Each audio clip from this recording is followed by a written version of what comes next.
Good afternoon, everyone. Welcome to this week's computer and internet tutorial. This week we are discussing resume and interviewing tips that address some of the common mistakes that we see come into the library. We really want to help you avoid those mistakes and land the job that you're looking for. We are finding that this is particularly important now because a lot of industries are experiencing worker shortages, and so they are really trying to hire people.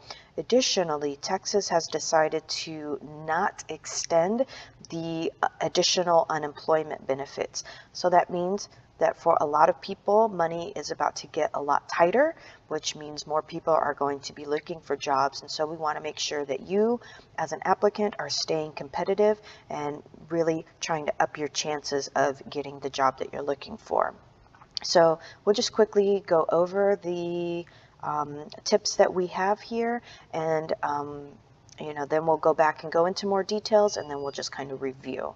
So this first tip, we want you to include keywords from the job posting in your resume. A lot of hiring employers are running resumes first through an automated resume reader looking for keywords. So your resume needs to include those keywords, and you find those keywords by reading the job posting. The second tip is that you need to have a resume for each type of job that you're applying for.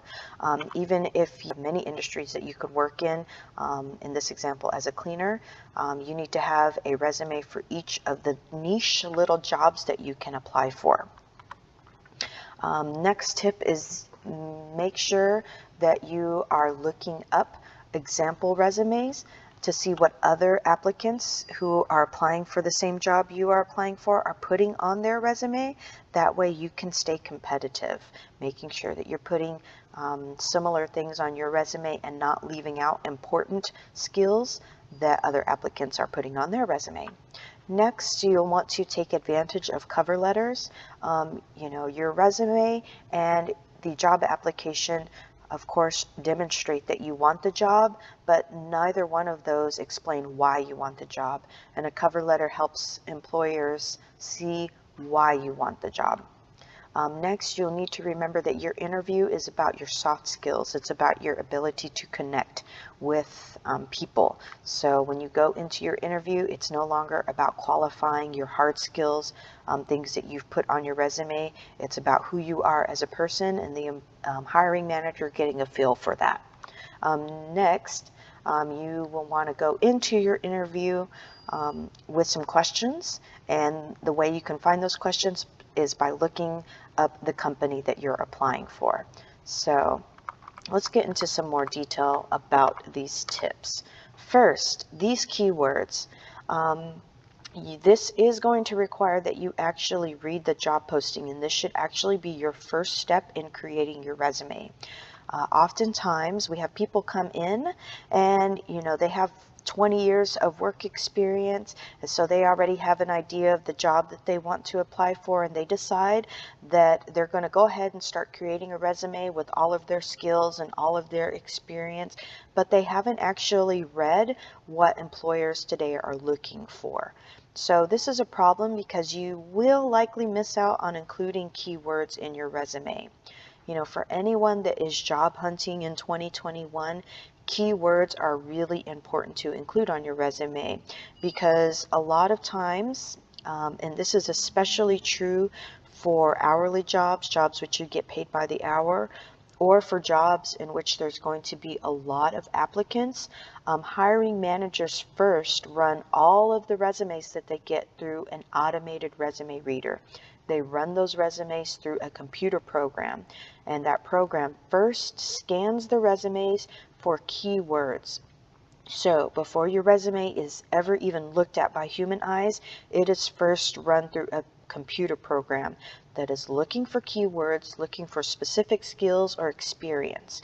So if your resume does not include those keywords, then it's never even looked at by human eyes. The employer never looks at it. It's just tossed aside, and that's going to be the end of your search for that particular job. So How do you know where these keywords are? How do you know what to include on your resume? It's going to be on the job posting. So again, this needs to be your first step in creating your resumes, to actually look at job postings. So this here is an example of a job posting, and it's an actual job that is currently up. They're currently hiring locally. This next slide here, this is the same job posting, and I'm just highlighting some of the key skills that you will want to include on your resume. This is going to require some greeting, and here you are welcoming each customer. It's going to require that you maintain knowledge of products, and so that you can offer recommendations. And here you are on your resume. You inform customers of current sales, products, and you make recommendations. The job is asking that you have some point of sale and register and cash handling experience. And here we are, point of sales registers, accurately handles cash, credit, and check payments. So you get the keywords from the job posting, put those keywords in your resume so that you can pass the resume reader. And you will want to keep your eyes out for very specific skills or experience that the employer is asking for. Being a Spanish speaker or bilingual is a common skill that employers are asking for. If you have that skill, make sure you include it. These are just some other examples of skills that employers ask for. They may be asking that you be familiar with a specific piece of software, a piece of technology. If you have that skill or that experience, include it. Employers often ask for very specific soft skills, meaning soft skills are different than hard skills, in that hard skills, you can actually put some hard data to it, like I type 100 words per minute. But soft skills are a little harder to judge. And they have to do with your people skills, how you interact with management, how you interact with your coworkers, how you interact with customers. So some common soft skills that employers ask for is that you are able to maintain yourself, stay composed in a busy or stressful environment. You'll also want to keep your eyes open for employers that are letting you know you're going to work with a specific demographic of customers, like children, the elderly, disabled, or students.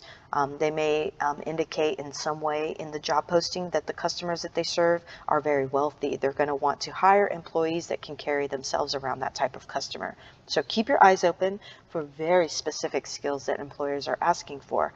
You'll want to include keywords that address those gaps. So you may feel like, I'm reading these job postings and I'm going to have to go back and change my resume every single time for every single job. And that's not quite the case.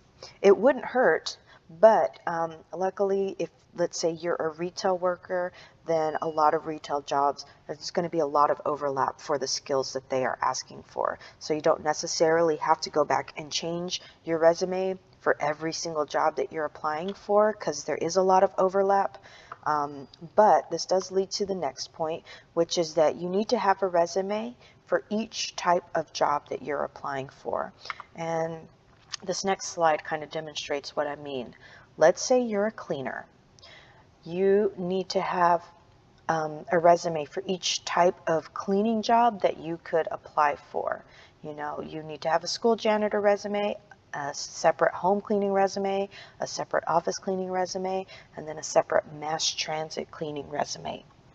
The biggest mistake that we see at the library is that people come in and they have one general resume that lists all of their skills and their entire work history, and they use that one resume to apply for every single job. And this is a huge problem for a number of reasons. First, even if there is a lot of overlap among all of the jobs that you're applying for, like in our example of a cleaner, you're likely going to be vacuuming, you're likely going to be disinfecting in all of these jobs. Each of these jobs does require specific skills that the other jobs are not going to require. So If you are applying as a school janitor or maybe a house cleaner, then you are likely going to need to include on these resumes that you're good with children. Whereas if you're cleaning offices or you're doing mass transit cleaning or applying for those jobs, that's not really a consideration. If you are applying to clean buses and airplanes between routes, then you may need to highlight on your resume that you can clean very quickly and efficiently because these buses or airplanes are between routes. They will need to take off at very specific times, so that bus or that airplane needs to be cleaned very quickly. However, being able to speed clean is not going to be so much of a concern if you're cleaning offices or you're cleaning homes. If you're a home cleaner, and you're applying to clean houses, you may need to highlight that you can really personalize cleaning requests. That's going to be a concern for somebody who is looking for you to clean their home. Not so much a concern for an office building or mass transit cleaning. When you write your resume for each of these niche type of jobs, then you can highlight, you can put specific skills and experience on your resume that are relevant for that particular job. So that means that the hiring manager at big corporation building who is looking for an office cleaner, they are immediately going to see that you are responsible around sensitive business information because when you applied for that job, you included your resume that is specifically for office cleaning. If you were to give them that one general resume that has all of your work experience and all of your skills, then that means that manager is going to have to wade through, a whole bunch of irrelevant work history and experience like, folding laundry as a house cleaner. That office manager that is hiring for that office cleaning job does not care that you know how to fold laundry and that you have knowledge of natural cleaning products that are good for sensitive skin. They just don't care. Honest truth, if your resume gets past the automated resume reader, when that hiring manager is looking at your resume, on average, resumes get looked at for 6 seconds. So if they cannot quickly find the relevant information for that job on your resume, they're moving on to the next resume. They have 100 more to look at. So it is super important that you create a resume for each of the niche jobs that you are looking for. For my personal experience, I work front desk. I have a resume for working gym and spa front desk. I have a resume for medical front desk. I have a resume for library front desk. I have a resume for hotel front desk. Each of those resumes gives me the opportunity to tailor that resume for that specific job, bringing to the front of my resume skills that are specific for that. And if there's a skill that is not applicable to that job, then I don't include that skill. I don't waste that space, or I replace that skill with one that is more tailored to the job that I'm applying for. So it gives you the opportunity to make your resume short. It should be just one page, and it gives the employer an opportunity to quickly find the relevant information that they're looking for. Your resume should not be too long. Again, 6 seconds is about how long resumes get looked at. It needs to be straight and to the point. So our next tip involves a Google search. You'll want to look at example resumes. This helps you, one, know what to put on your own resume if you're having trouble with wording or trying to figure out what skills are important to include on the resume. And also it helps you stay competitive. I've seen it many times where people come in and they have their whole resume together, and we sit down together and we look at example resumes, and they're like, oh man, I should have included that on my resume. I didn't know that that was something that needed to be included. So let's go over to Google and let's take a look at what I mean by looking at example resumes. So just a quick Google search will really pull up the example resume. So we'll just continue with our example of being a cleaner. So again, you want to make resumes for very niche jobs that you would be applying for. So in this case, we're going to look at a house cleaner resume. And you'll want to click here on images, and you can just see there's just so many examples of house cleaning resumes. Yeah, so I have found that generally within the first 4 or 5 rows of resumes that are brought up here, you can generally pick out at least a handful of example resumes that will be useful to you. So you can just click on any of them. Let's see, this one looks like it might end up being kind of blurry. This one looks good. So I'm going to open that image in a new tab. Let's take a look at this. So one, you can pull, if you have experience similar to what you're seeing on an example resume, feel free to use similar wording. Make sure that you are including things on your resume that other people are including. Don't leave out skills that other people have that you also have. See, basic computer skills, reading, writing, math, answering phones. I mean, this is all great. There's probably some experience here that if I were a cleaner would overlap with my experience, I would include on my own resume. So another thing that I like about looking up example resumes is not only do you take a look at experience or skills that would overlap with your own so that you can include those in your resume. You can also see some really nice formatting. This looks visually like a very clean resume. You can see the type of contact information that is being included so that they can be reached in a professional way. And just visually it looks really nice. So you can see what your competitors, other people who are applying, how they are presenting themselves. Let's take a look at another of these resumes. That looks nice. This is an interesting one. We'll open it up in a new tab. Oh yeah, hazmat cleaner, facilities cleaner. Interesting career path.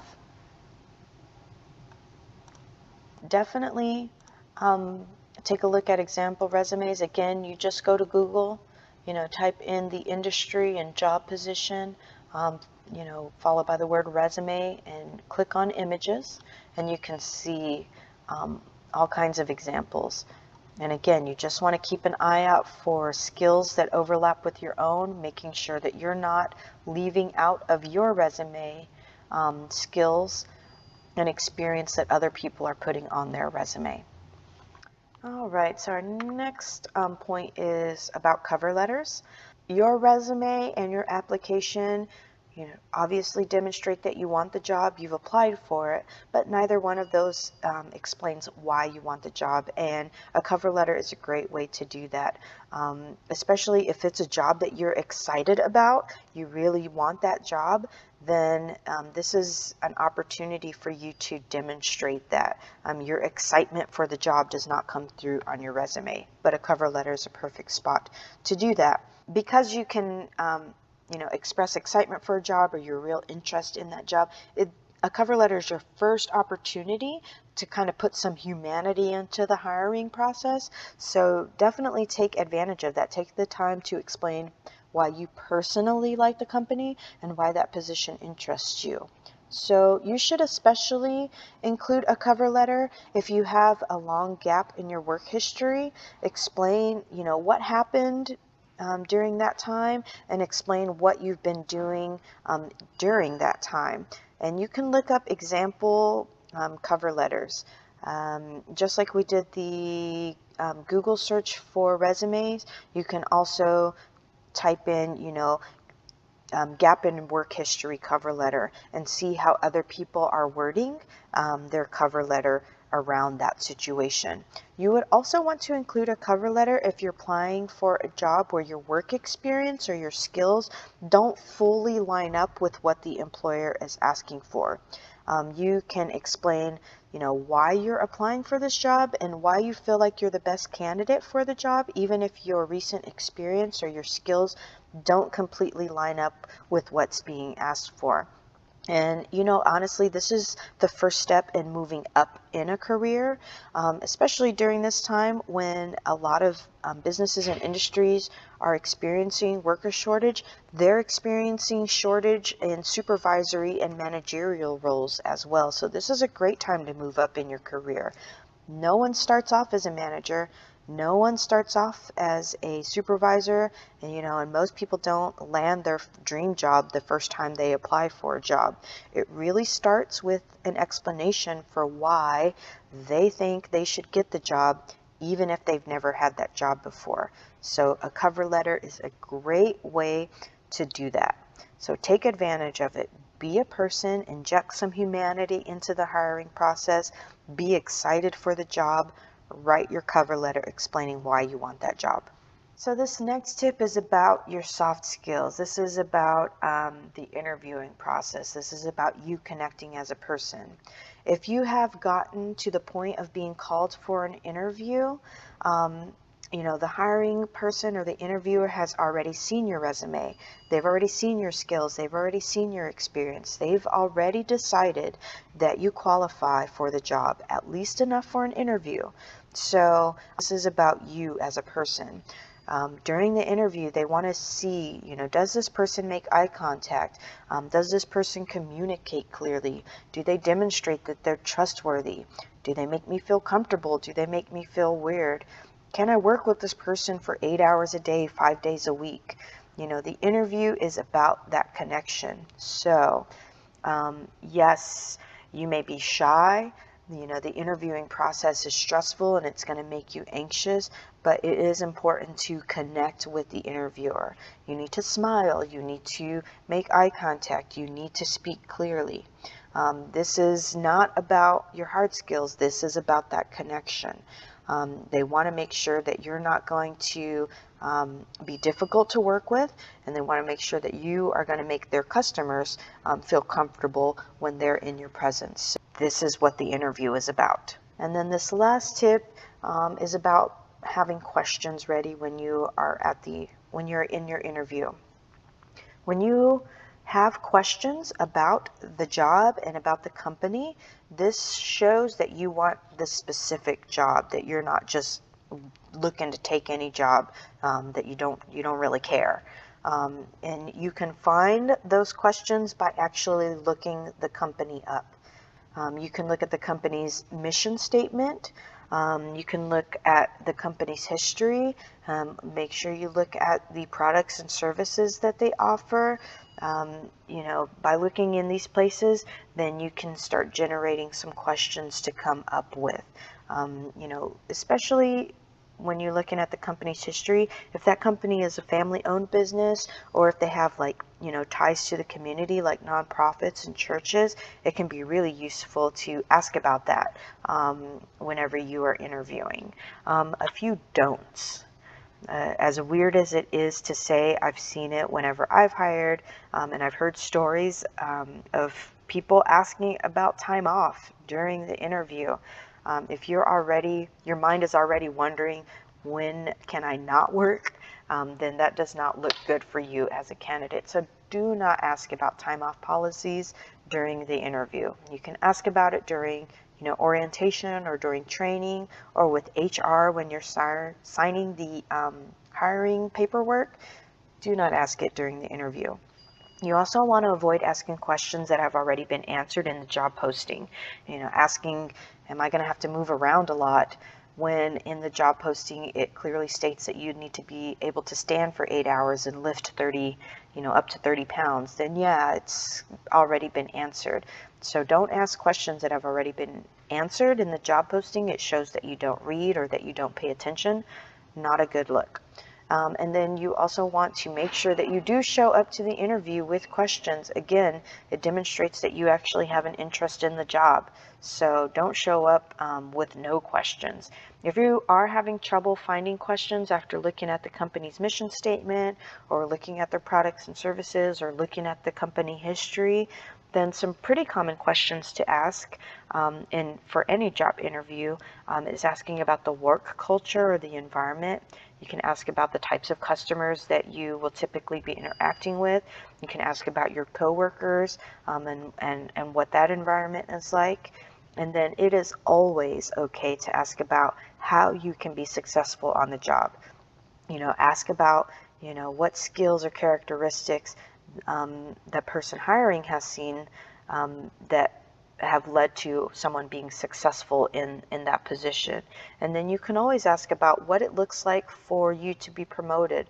What do I need to do to take on more responsibilities so that I can move up in my job?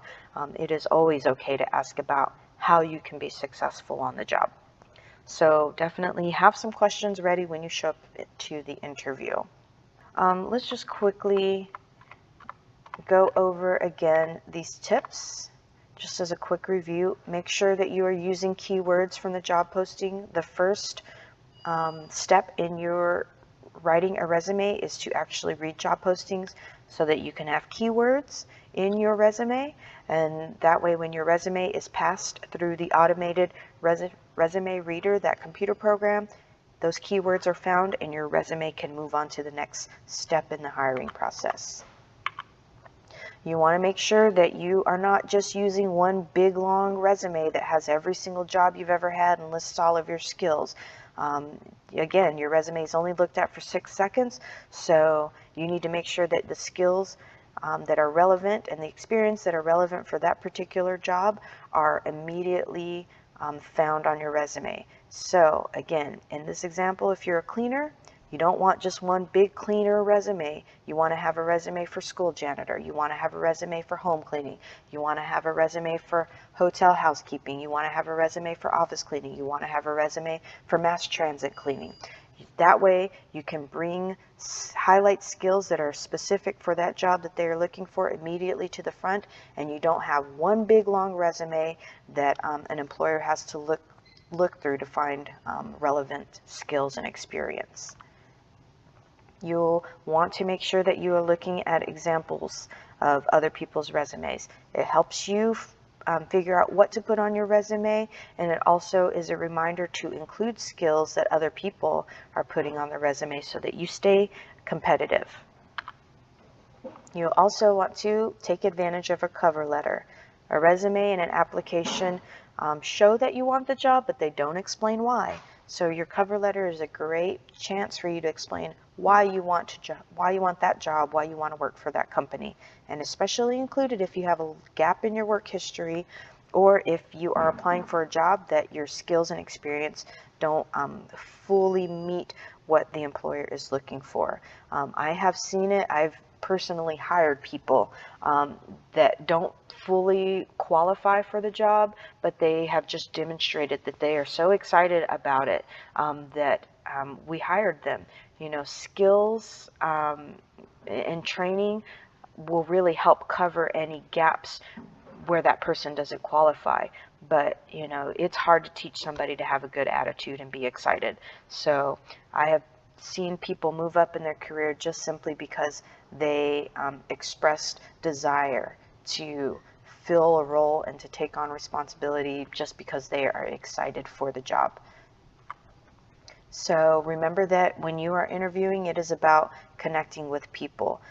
If you are making the interviewer feel weird, and uncomfortable, then they're going to know you're going to make their customers feel weird and uncomfortable. So make sure that you smile, you make eye contact, and that you're communicating clearly during the interview.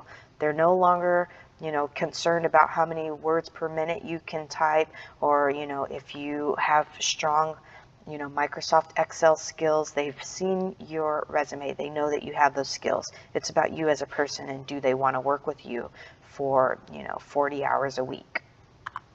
And last, when you go into your interview, make sure you have questions.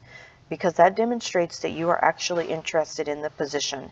And you can find questions, you can generate questions, think up questions to ask by looking at the company's mission statement. You can look at the company's history and actually know what kind of products or services they're offering. You can generate questions around those things, and you can also just ask some of the common questions about, the work culture, the environment that they promote there. You can also ask about how you can be successful in your job. Those are always okay to ask. Never ask about time off during the interview. Don't ask questions that have already been answered in the job posting. So we just want to remind everybody that here at the Balch Springs Library, we do have a workforce development program, and that includes helping you write a resume. It helps you search for jobs and fill out applications. It also helps you sharpen your interviewing skills. We also want to encourage you to follow us on Facebook if you are in the job hunting process, because we regularly post about job openings, about job fairs, and about events where they are giving like job readiness, preparedness classes. So definitely follow us if you're in the job hunting process, because we post tips, we post regularly how to write a resume, and we post local job opportunities. All right. Well, definitely come into the library if you have any questions. You can also post them on this video. We're going to be happy to answer those for you. I hope you take care. Good luck on your job search, and have a good weekend.